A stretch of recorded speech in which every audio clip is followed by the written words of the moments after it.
So, Harriet, why don't you tell us about yourself and who you are and what you do and why this is fascinating? Oh, good grief. I'll try and keep it short. Okay. I'm Dr. Harriette Richard. I am an applied experimental psychologist, not a clinician, Uh-huh. and I am a three-time breast cancer survivor.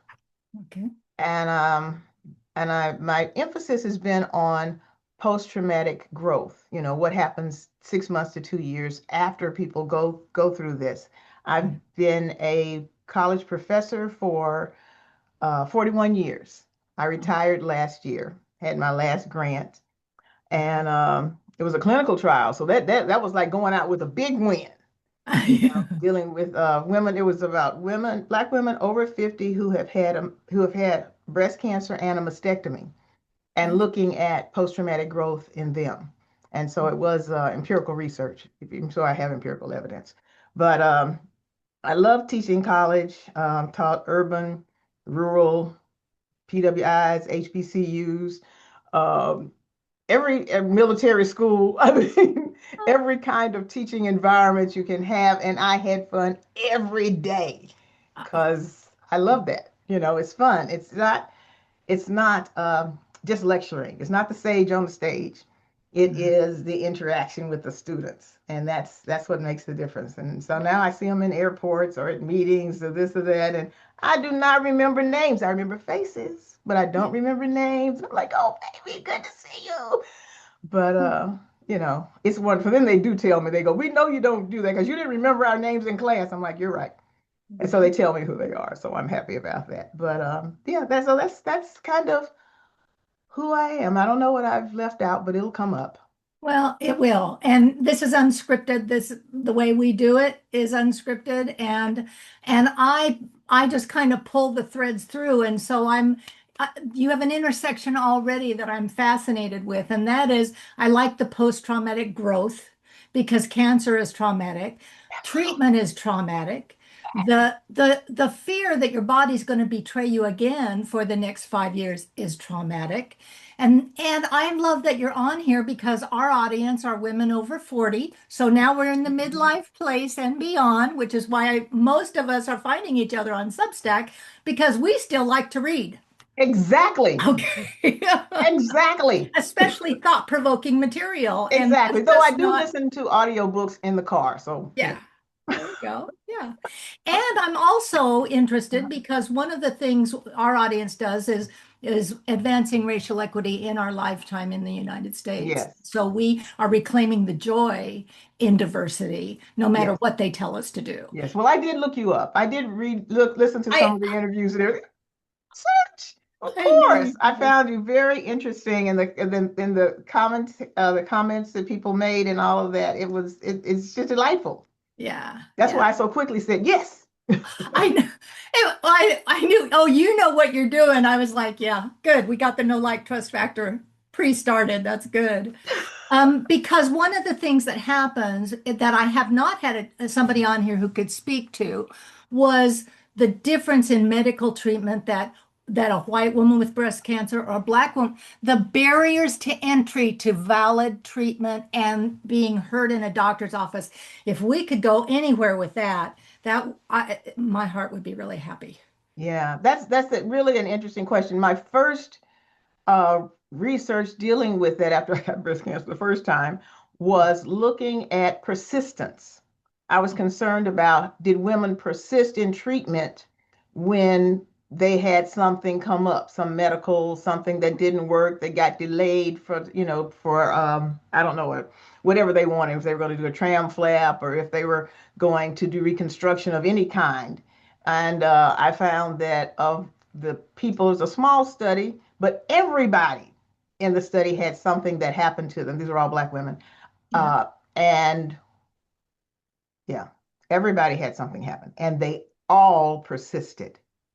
Because when you're in that office, Yeah. you're bombarded with, okay, what would you like to do? What's going to happen? And because with the first time, in fact, they told me I needed to come back. And I said, okay, but I've got, some engagements. I'm going to go speak. I have a conference I'm going to in Atlanta, and this, I was here in Charlotte. And they said, well, you need to come back so we can talk with you. And I said, well, you can talk with me on the phone. So let's just do a phone call. You call me, I will answer, and I'll have my husband who will be driving toward me also on the phone. And so that's what I did. But I had to fight for that Yeah. to get that thing so I wouldn't have to come back and cancel those engagements. And Mhm. to this day, when we passed by that area, he goes, I pulled over right over there and talked with you and the doctor. I was like, okay, thank you. Thank you for that visual on this spot. I will always remember for the rest of my life. But okay. But that kind of thing went on.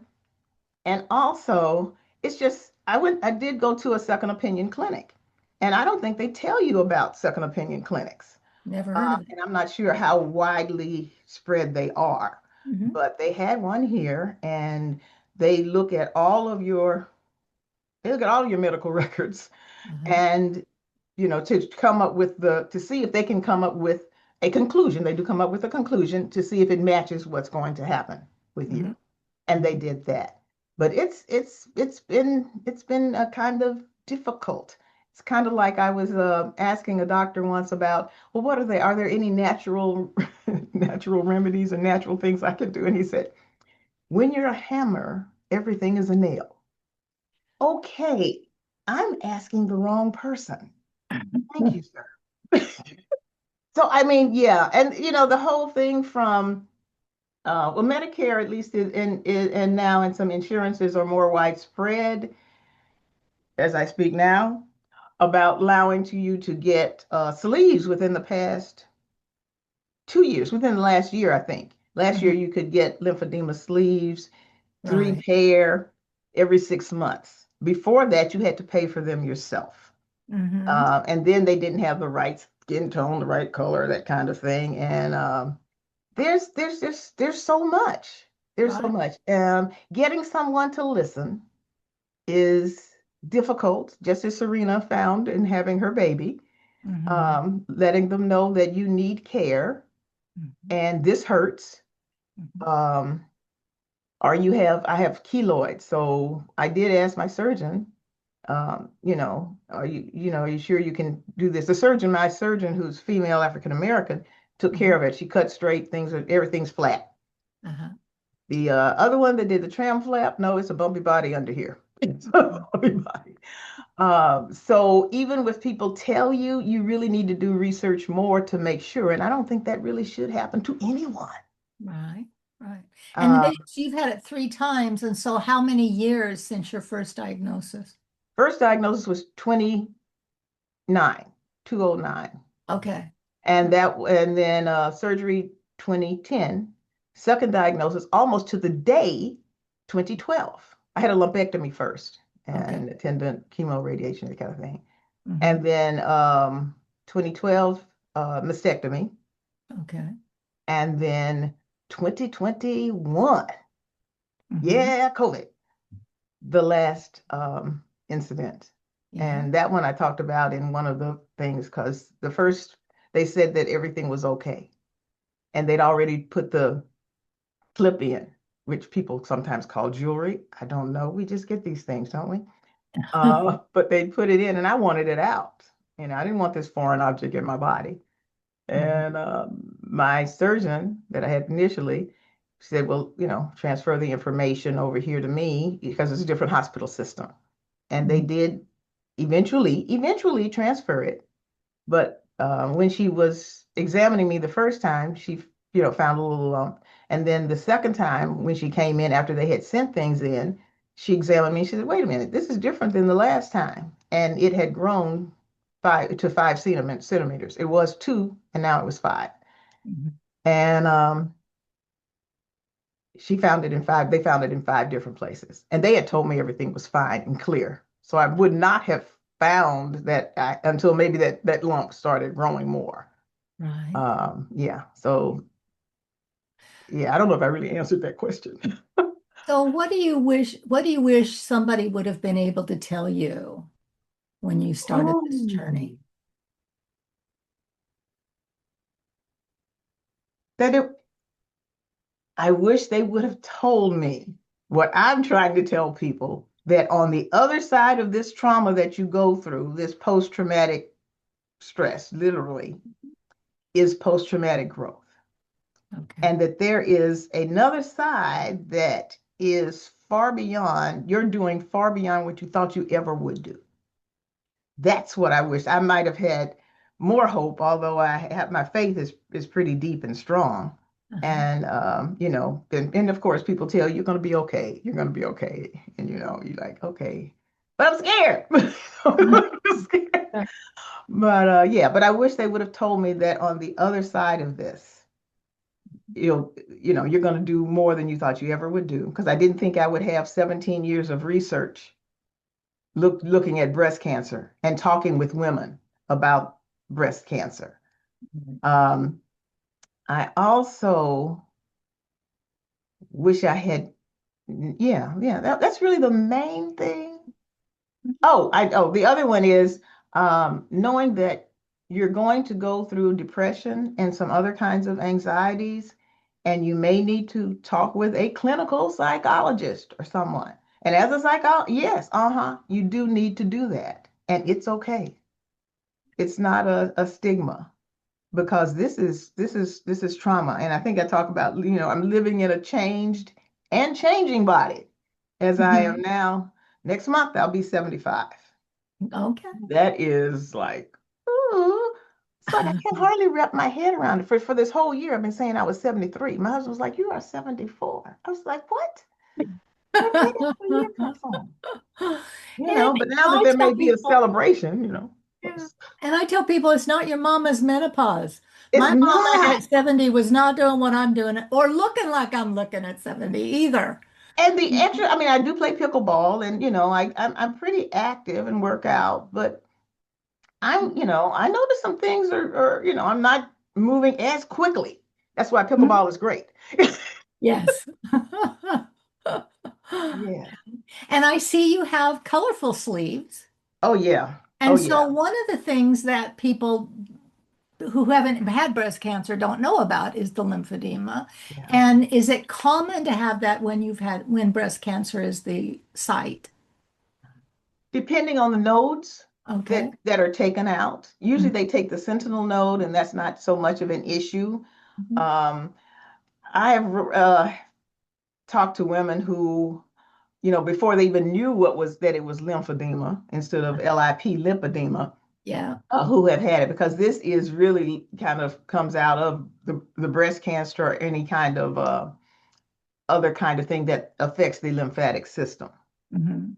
And yeah, a lot of people don't know. But then the swelling didn't start until 6 years after the first surgery. No kidding. It can occur anywhere from 6 months to 30 years. I was like, what? Are you serious? Lord, six months to 30 years. The And gift I that told keeps on her, giving. I know, I told her I thought I had been bitten by something. I thought something bit me. Uh-huh. And my surgeon was like, no, you don't get swelling like that stays like that from. I was like, okay, but it's happening and it's not going down. Uh-huh. And I did get the diagnosis of lymphedema because you have to get the diagnosis in order to get the sleeves. Right. Then Because you have there is no fix for it. There is only management of it. There's management and well, management also, what is it? Catherine Sale with lymphedema and lymphedema talk about ketogenic diets. And so Mhm. I do try to net keep my carbs under 20 is what they say. That's Mhm. kind of tough. But well, let's say I keep it under, to be real, I keep it under 50. Yeah. So I'm trying to get it down and trying to get over the carnivore, just a little jump, Mhm. um, because I know that it works better. And then I have I have the, as I have the accoutrements. I have the pump. I do the lymphatic massage. I Mhm. do the vibration plate. I do rebounding. I walk. I mean, Yeah. yeah, all of that, All the all of things. that. But yeah, lymphedema is relatively new on the scene in terms of how much people know about it now. Mhm. Because maybe 10 years ago, not so much. Not so much. And still, Everything was cellulite. They knew cellulite. And it's like, honey, You know, Well, I when it gets noticed 10 hard, years ago, I started getting dimples everywhere. everywhere. So I'm pretty sure that's not, there's something else going on. Yeah, Yeah. yeah, indeed, indeed. So when you are a survivor, you've been through your first rounds of chemo, you're in remission, but you still have to go get and get checked every 3 months, six Every, months, yeah, right. And then you 3 years also take that sometimes. pill, for 7 years. Oh, okay. And There's a what, pill. yeah, all right. I think So they moved it back to 5 because I understood that people stopped taking it around 5, and so they went back to, well, yeah, let's keep it 5. diminished returns after 5 years. Yeah. I But just don't know. but always, so I lived with a man who had had cancer in his, I was married to him in his mid 30s. And by the time I met him, he was 50. But he lived haunted by any time his body felt off in any kind of way. If he had Oh, a headache, he was afraid it was brain cancer. If he had, you know what I mean? It just, he was haunted. And so he never really grew past the trauma of that. And of course, he had scars. It was kidney. And so he had scars, uh-huh. all kind of thing. And there is, it is the story we tell ourselves that Yeah, determines whether we are post-traumatic stress disorder or growth. And growth. that's what I do is work with the story you tell yourself. Yes, it is. But but nobody can tell it like somebody who's lived it. I know. It does make a So, difference. It's interesting you said that because um my old blog used to be Through a Mirror Dimly in okay. terms of the title of it. And now it's Looking Through the Mirror Still. Okay. And I recently just started talking about this whole thing about the disease being in your rearview mirror, but Mhm. you can't keep looking at it. Yes. You can't keep looking at it. You can't keep thinking it is affecting you because that causes, internal stress and anxiety. Yeah. So, but yeah, you're right. People do hang on to that. And that's why some groups, because I've gone to several different cancer groups, Mhm. breast cancer and cancer groups. Uh-huh. And I'm just really partial to the one that's at my church right now called a cross ministry. Mhm. And you come in and you can tell people what you're doing, what you have, whatever. And that's it. That's all you talk. That's it. That's the And then from there you go on with the activities, the games, the talks, and the support of each other. And then the emphasis is not on the disease state. Mhm. And I think that's important. I don't want you to ignore it. I want you to Right. take whatever you need to take and do whatever you need to do, but don't let it become an obsession. Yeah. I know that people who have faced cancer diagnosis and come through one or two or three rounds Mhm. have had some significant near-death experience shifts. I mean, I don't know what else to call it, but Mhm. their outlook on life before diagnosis and 2 years after is can be significantly different. I have one friend I'm Yeah. thinking about in California who decided, put herself first as soon as when she decided to fight it, she decided to put herself first. And once she got over the first 2 years, Yeah. then instead of looking back and being afraid of the next round, she started to find joy. And she Yeah. wakes up every day grateful to be here. And then only focuses on the things that are bring her joy. And she manages that anxiety Yeah. That's exactly good. that way. It's living in the moment. Yeah, that's great. Everybody can't do that. It's a tough call. It is. And then prior to the breast cancer, I mean, I'm a relatively happy person. I Mhm. was adopted at 3 days old, and um, I'm just thankful for my life Mhm. and that I had great parents and all of that, and married a great guy, and Mhm. all of that. Met him and married him a year and a half after that. That was interesting. Because I was in graduate school. But Yeah. and life goes on. If Yeah. you want to continue, And Mhm. I think it's difficult looking in that rear view mirror and seeing that or feeling like you're being chased by it. Right. Right. And so I applaud her for being happy with each day is a new opportunity. It's Yeah. like what's going I could hardly sleep last night about this interview. It's like, oh, I'm so excited, Awesome. you So know? when you get the first round and you're in shock, the first diagnosis, Yes. Hmm. when you get that diagnosis the second time, how does it hit your nervous system? Yeah, same thing, same way. Same Like way. what? Okay. Okay, Lord, what's this? What's okay? Is Uh-huh. this? And I did not say why me. I mean, rain falls on the good folks in the bad also. I mean, it's just what happened. I didn't try to search for the reason or Mhm. any of that. My children the other day asked me about the BRCA gene if I had it. I said, I think they said they tested me, but they said I had it too late. I have had breast cancer too late kind of to test for it, but I think they went on and tested for it. So I'm trying to research that to Mhm. see. Mhm. But I should start to say their ages, but they would really be upset. They would be. Anyway, uh, yeah, so those, yeah, but like I said, I'm a relatively happy. I am thankful for every day. I truly Yeah. am. And I think it's because of the job and, the guy I married and my friends and Yeah. relatives in the church and organizations. Sure. Yeah, Yeah. I'm The here. the third time, does it hit you the same or is it? Third time was because it was COVID.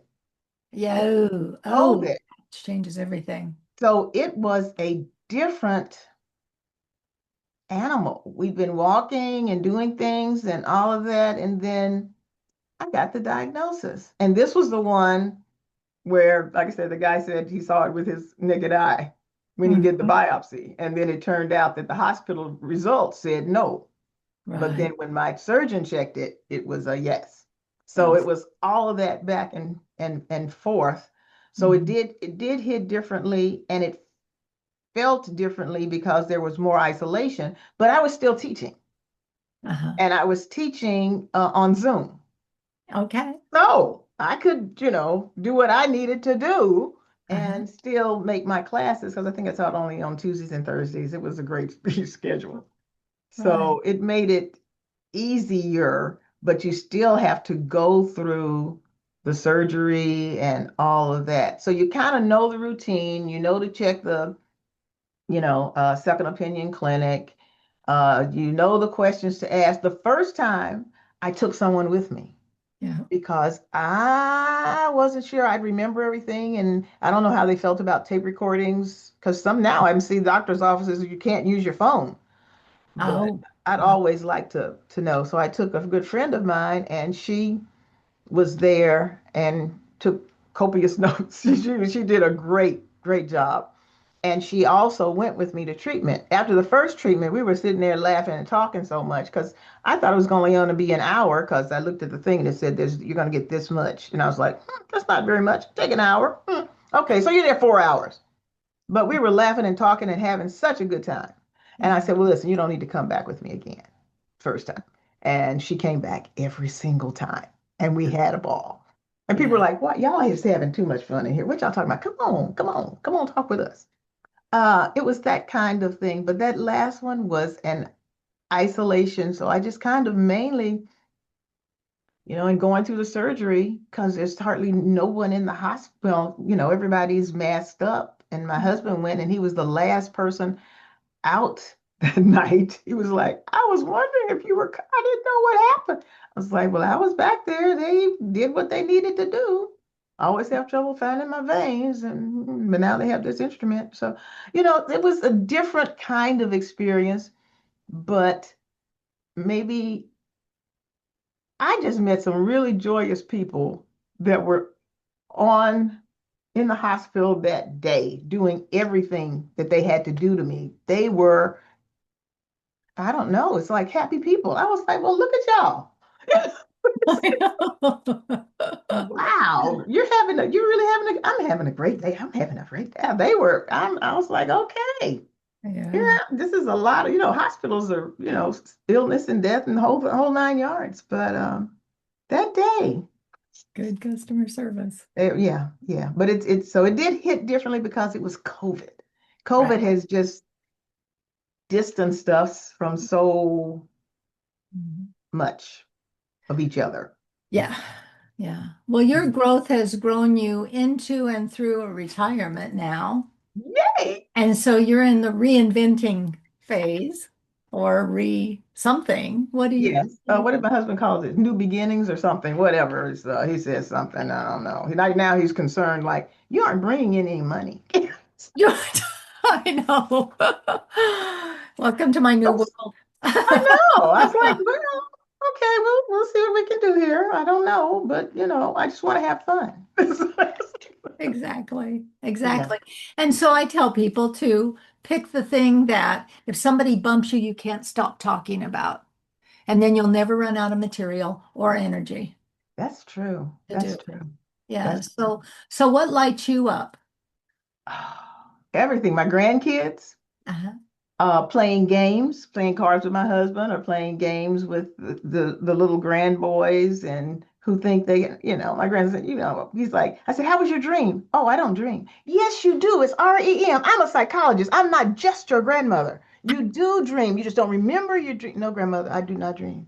I was, Anyway, so just fun with them and my sorority, Delta Sigma Theta. I mean, just got lots of people, lots of groups. I think it's helpful to.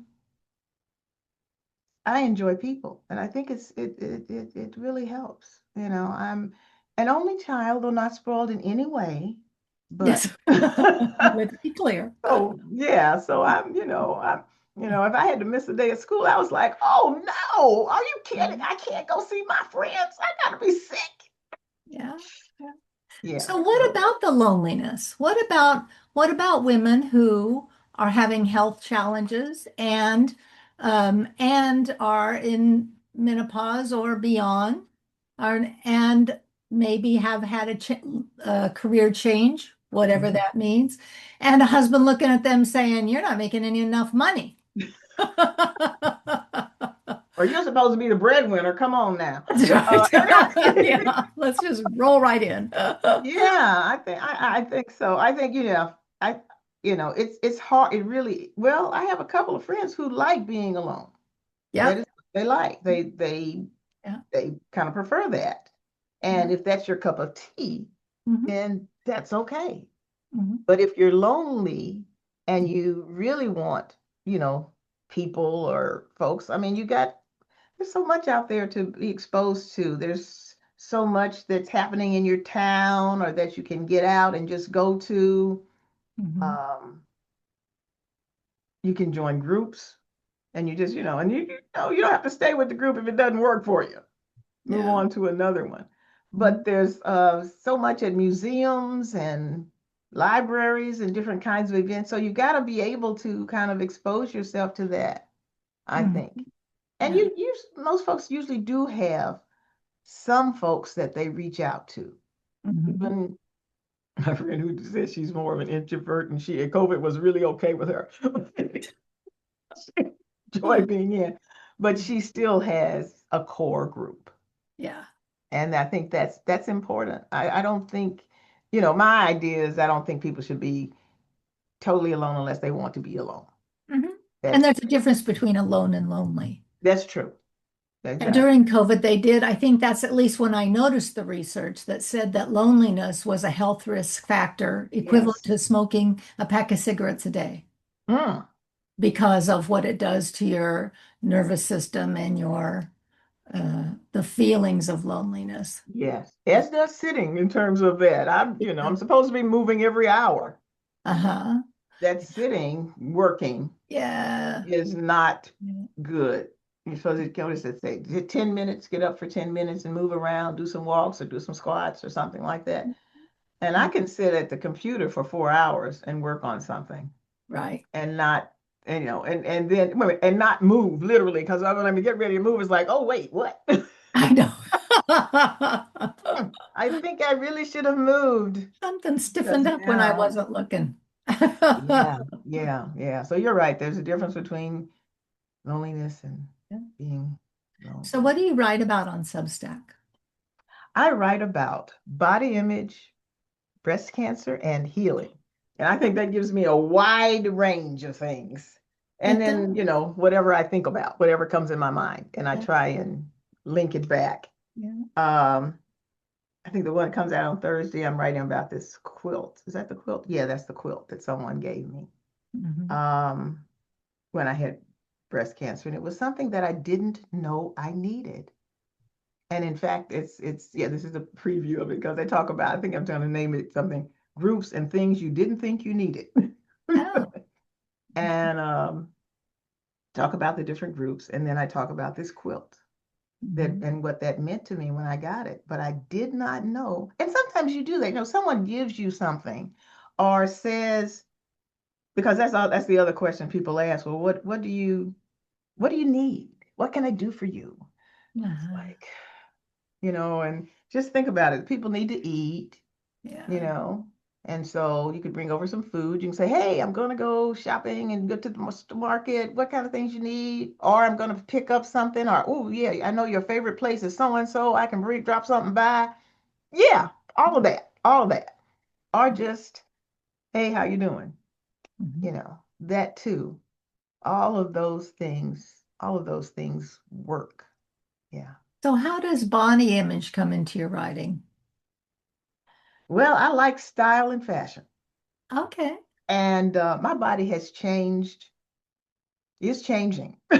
Literally, it said changed and changing body, living in. And I am living in that body, What is the old adage that they say? I saw a t-shirt some years ago and I thought it was so funny. I guess I'm believing that God thought, oh, you thought that was funny. Uh, it says, these are not mine. They tried to kill me. And then Oh. literally, yes, yes. Okay. Yes. So how do at one point wanted to be flat because I was, part of that little Facebook group. Because that's the other thing, you got all these groups you can be online with. Yeah. And it's the flatties, Okay. And then some people wear foobs, and then some don't think you should have a foob. Well, I have little bit too much tummy to not have something up here. Uh, So yeah. yeah. So the body, the changes that your body goes through, whether it's breast cancer, or dealing with issues in terms of menopause or postmenopausal, that's all kind of, you still want to be able to go out and look okay. You Mhm. don't want to necessarily just, say, oh, I'm this age, so I ought to, put on the little shawl around me, had the collar up to here, nothing on my neck. Let me just wear a turtleneck in the summer. No, you don't. Oh, no. There are things that you want to do. You want to look nice. You want to feel good. Yeah. And so that's why, yeah, I think it's important how you see yourself in your mind. What Mhm. is your body image? Are you, and for people who want reconstruction or whatever, what does that look like? You have options. You have lots of options. In fact, I've, I, I think I'm going to have a friend do a section on I did not know that. I thought you had to just do tattoos um, if you had reconstruction for the areola and the nipple and all that. But Oh now, yeah. no, they have permanent and temporary ones, nipples. I was like, okay, Okay. this is a new day. And different colors, different colors. And I was like, okay, so there's the field expands. What's next? Yeah. Yeah. What's next? So there's so much that's Mhm. going on, happening, changing. Um, but that's body image is, how do you see yourself? And did this thing that happened to you in terms of this disease state, in what way did it change you? Or did it change your body? Because that's the first question that we ask as researchers. What do you see when you look in the mirror? Okay. Yeah, that's the first question. After Oh. the surgeries, after all of that, what do you see when you Mhm. look in the mirror? And that kind of tells you at least where the person is right there. Yeah. Then as you go on and talk with them and whatever in terms of finding out what they did in terms of post-traumatic growth, and you get some idea of what when they started to make that turn. And do you walk them through the grief process after a loss of a body part like that? I don't I don't do that, but I just talk to people about what these women have told me they Uh-huh, experienced in the beginning, well, that which I really know. And then, because when I went post-traumatic growth, uh-huh. I didn't even know I had achieved that. So you can do it and not know you've done it. And the Uh-huh. real way that I found out was my group at church, the cross ministry with, women. I said, well, I was supposed to be, I was doing the meeting that week, and Mhm. now that we just once a month. And I was like, oh my goodness, I don't know what to do. I forgot. And I said, well, okay, I'll ask them what are they doing now that they never thought they'd do, which was one of the questions that I used on the questionnaire. And everybody had stories. Everybody. And from I started a daycare. What? Did you know? I didn't. Oh, I did this. I wrote this. I did. Everybody had a different story. And I was thinking about, I said, that's interesting. Everybody's got a different. And I was like, wait a minute. I started in 2009 to now. What have I done? And I looked at all of the research, all of the writing that deals with breast cancer, the clinical trials, the going and speaking in Oxford. I mean, a lot of things, a marathon, the third marathon. I mean, just a lot of things that I had accomplished that I had no idea I would do. I was like, Yeah. well, and so I think people don't realize it, Mhm. but I think it occurs. Mm. And so the issue is that how, in terms of, it really is seeing yourself, but Right. not seeing yourself, for instance, the person who's looking at that rearview mirror and seeing that disease state just Yeah. there, hanging Yeah. back, ready to get them again. Yeah. It's hard to move forward if that's what you're looking at. Well, I really do believe where the mind goes, the body Oh, follows. absolutely. And that rear view mirror keeps all the stress alive Mhm. and whatever else. And the fear of it coming back might make some people not go get a diagnosis right away, I know. right? Which I know. which could make it round two instead of a final round. Yeah. Yeah. Um, Yeah, but each time again, mine was different. Each of the three were different because uh, people talk about, oh, it came back. And I'm like, I don't like that phrase, it came back, uh because it's not necessarily coming back. yeah, It could be a different cell. It could be a different, it's not, mhm, it's not, right, yeah, yeah. It's yeah. not like I broke my leg again. No, it's not. It's not. It's not. When my mother was 54, she had a tumor, a uterine tumor, Mhm. that was the size of a grapefruit. So Oh, she wow. thought in midlife, with limited knowledge that they had back then, she thought that she was losing her waistline because she was middle-aged Oh, and wow. she'd always been a very petite woman. So when they did that, they took that out, they took her uterus out. She was in the hospital for a few days, et cetera, et cetera. But when she came out, she had some real highs and lows emotionally after that. And part of it was the story she was telling herself about she wasn't a real woman now I know. I know. I because she know. didn't have her uterus. And that meant the end of her youth, the end of her reason to be on the planet. Tell me how that hits for you. That's why in my interviews, I have a series of questions. Hmm. And I interviewed all of the women in all of my studies. Okay. And it was hard. It was Hmm. hard. I could never do more than two in a day. Okay. Even women who were 20 years out Hmm. from breast cancer. I had one woman who's 20 years out from breast cancer who cried. And I'm one of those people that's kind of empathetic, and I just Yeah. it just I just stopped in the interview, and she was right there with me. She wasn't on Zoom because Mhm. most women I interviewed on Zoom, but she wasn't on Zoom. But it's hard. Mhm. It's really hard to get over that hump, Mhm. to feel. And then there was another who felt, no, her best friend was a guy, and the Mhm. guy was very supportive, and she had a mastectomy. And after that mastectomy, he's told her that he would never marry a woman with one breast.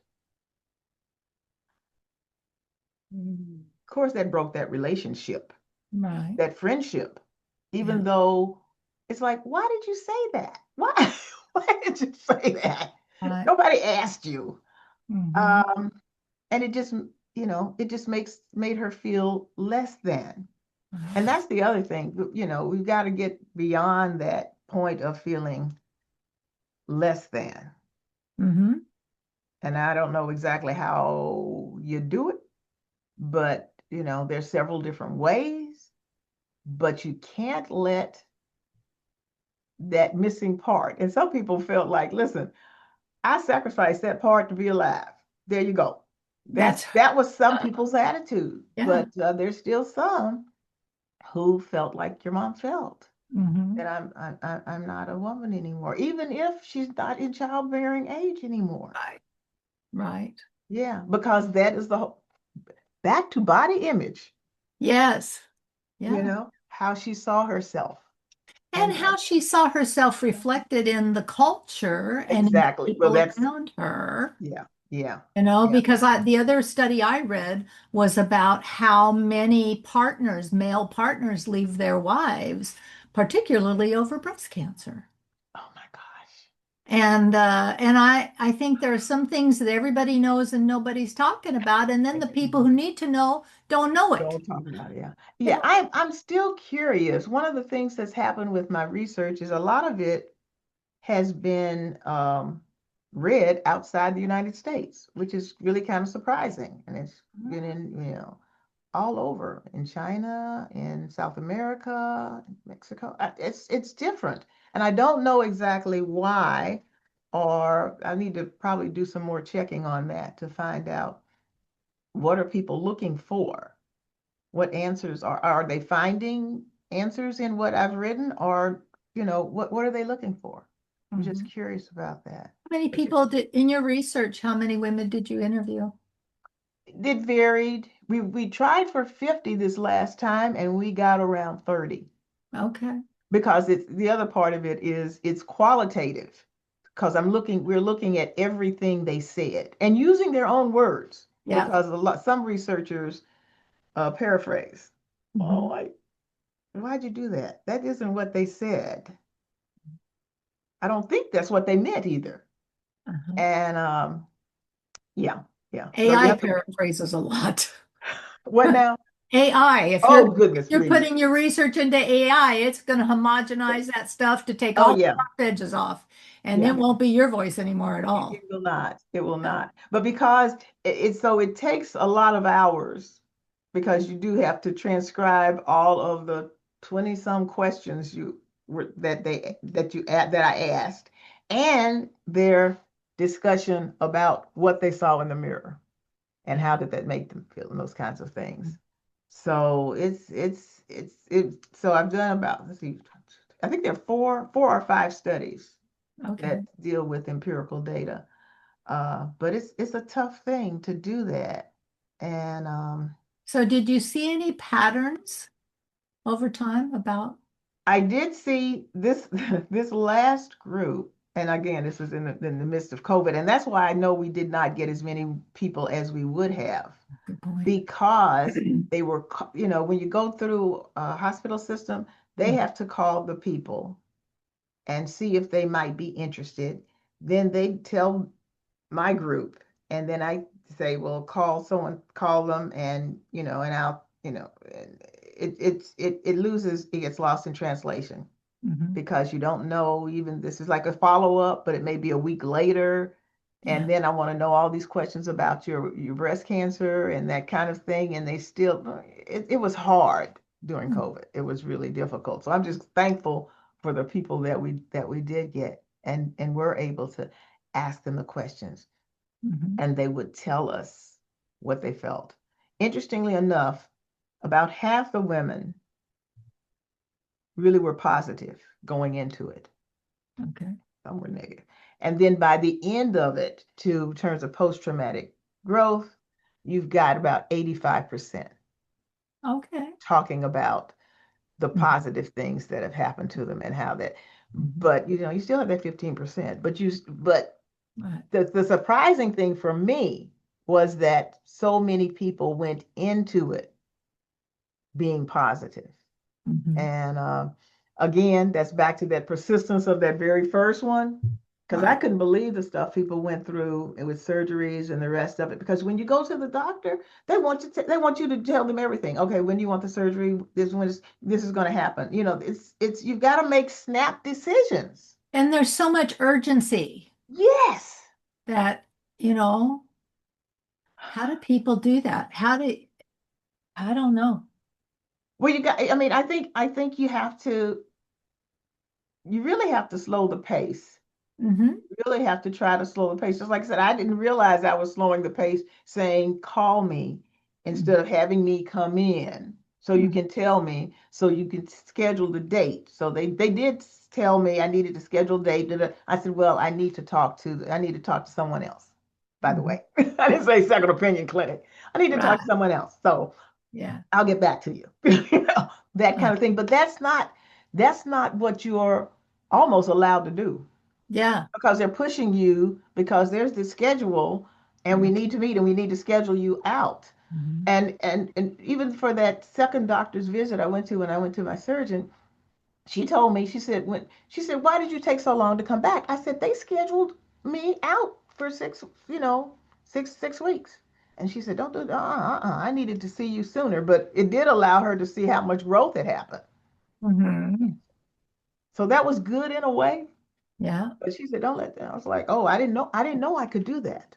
Yes. I That's didn't right. know. I said, If you I could give didn't, 3 tips for the things you didn't know. I didn't know I could talk back. I I didn't know I didn't. could talk back and say, well, 6 weeks out is too far, because there's something going on here. Yeah. Because they don't know there's something going on here. They just know we're just scheduling you. Right. Mm-hmm. And she said, I really apologize, but I'm going to have to run all the tests again. And I said, oh. She said, because I don't see what they saw, and what they said it was is not what they sent. Mm-hmm. Okay. Right. Okay. So you I mean, really do lose some agency in that process. yeah, yeah, Yeah. yeah. But if I had not gone to her, Mm-hmm. if I had not wanted the jewelry out, the jewelry. So instead of one piece, I had 5 pieces. No, I had six, yeah, 5 pieces of jewelry. Yeah, Uh-huh. Yeah. And right. so recovering that agency, recovering your own voice, finding it, sometimes finding it, not Finding recovering it. it, Yes. finding it at all. Because the But woman at 30 is not the same woman at 60. no, no, no. Yeah. That's true. I don't know. Well, depending on, there's some 30s. There's some 30s. There's Right. some, listen, Asa is how's he? 8 years old, telling me he doesn't dream. And I'm like, excuse me? What are you in the third, second grade? What? I am a psychologist. I'm just not your grandmother. Yeah, I got more going on. Listen to me. Listen to me. But yeah, so yeah, you're right though. It's for anyone, it can be difficult, because that is a person in authority. The person you come, I tell a story. You go into the doctor's office, and he says, take off your clothes, put on this robe, whatever. And then he says, okay, now what are you here for? I have this splinter in my finger. It's sometimes it just, you need to say something. Like, I'm really here to see about this. I don't know why I have to remove all my clothes when it's just right here.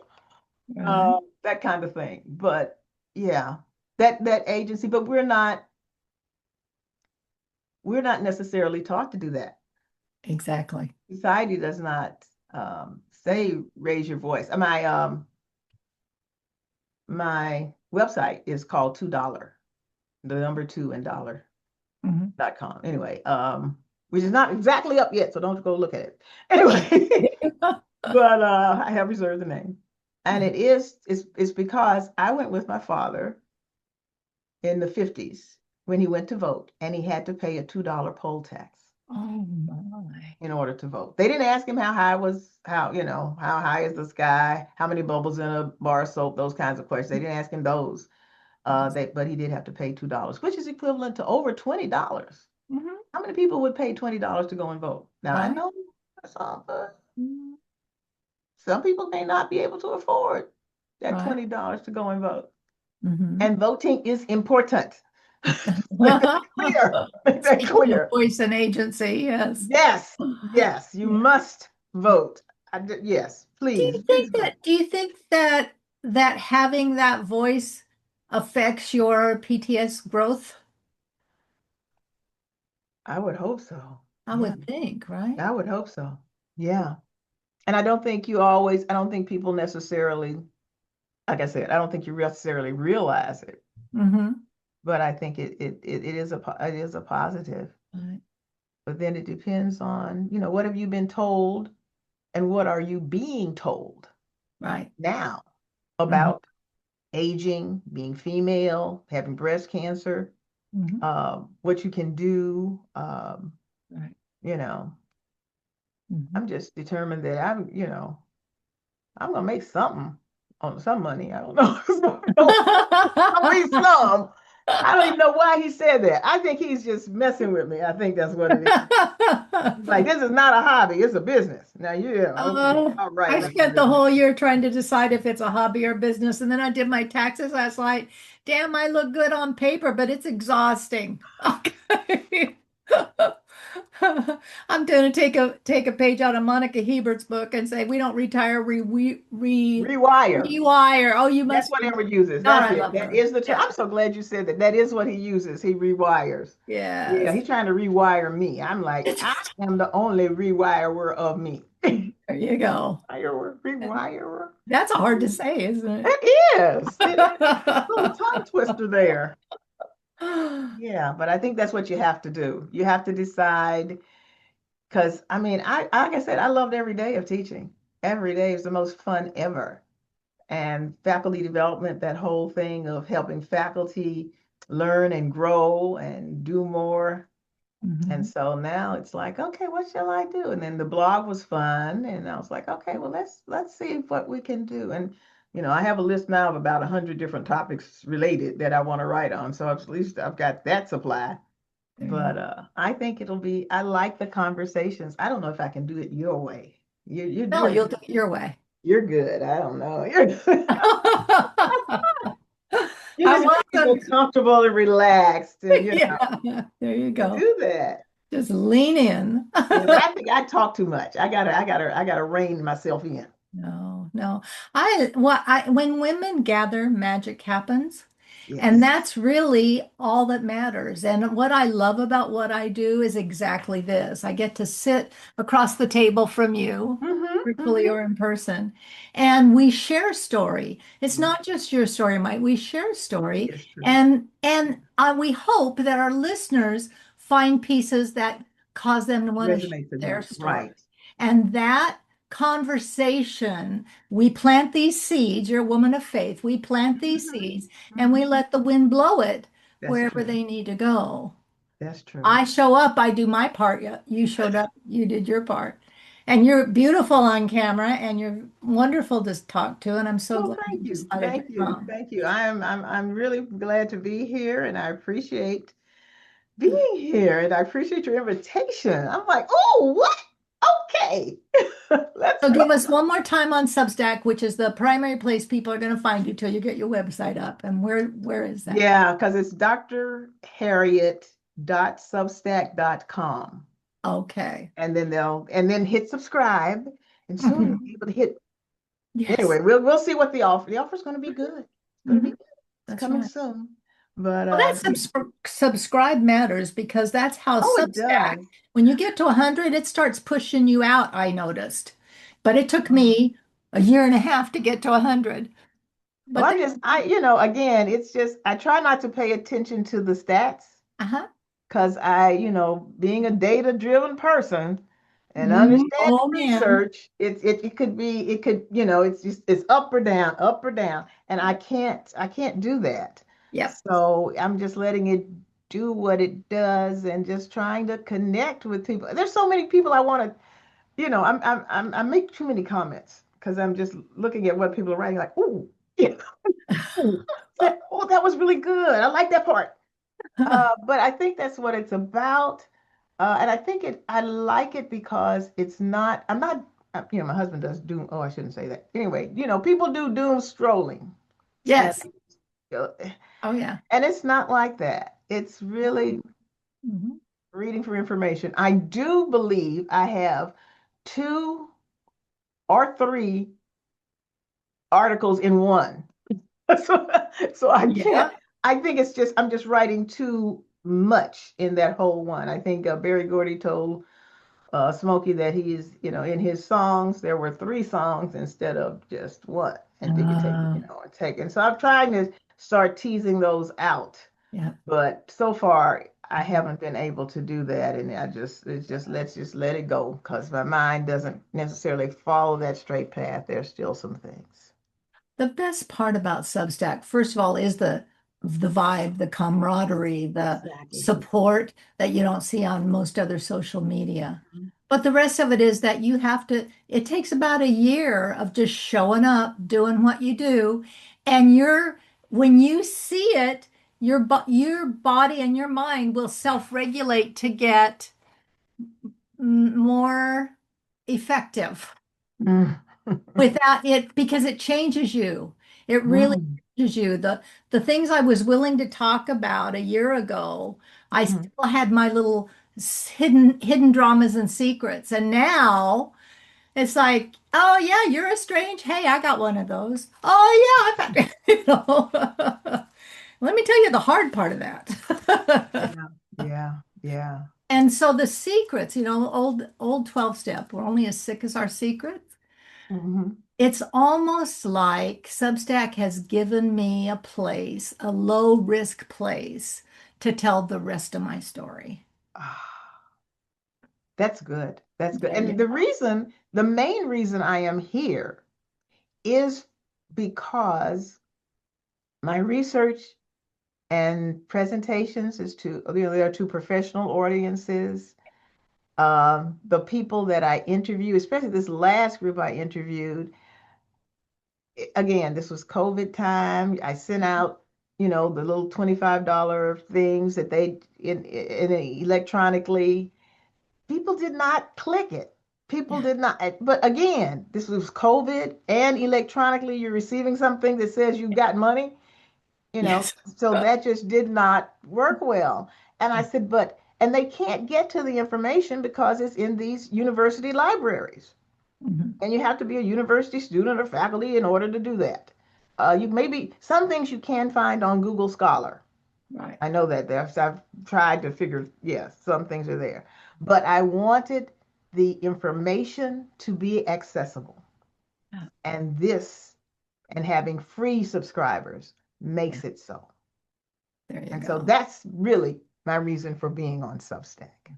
It is legacy work at this stage of the game, and good for you. Dr. Harriet, it's been wonderful to have you today. Oh, Thank okay. Oh you. my goodness. Where did the Yeah. time go? We're there. We're going to so it'll be coming out. I think you'll probably drop in a couple weeks. I'll send you a message when it's going to come out. Comes out on YouTube and across all the podcast platforms, and then we throw it onto Substack, and I'll start running some clips, and you'll be a superstar. Wow. Look at you. Look at you. Look at you. How long did it take you to start running clips and doing all that? A few months, and I'll tell you our clips. So I don't follow the numbers either, but this year, in this last 6 months, Mhm. my adult son pointed out to me that I had a clip over there with 65,000 views on it. I like 12 people watch our videos. What the hell is that? And it's the clips that have gotten so much traction and commentary in that.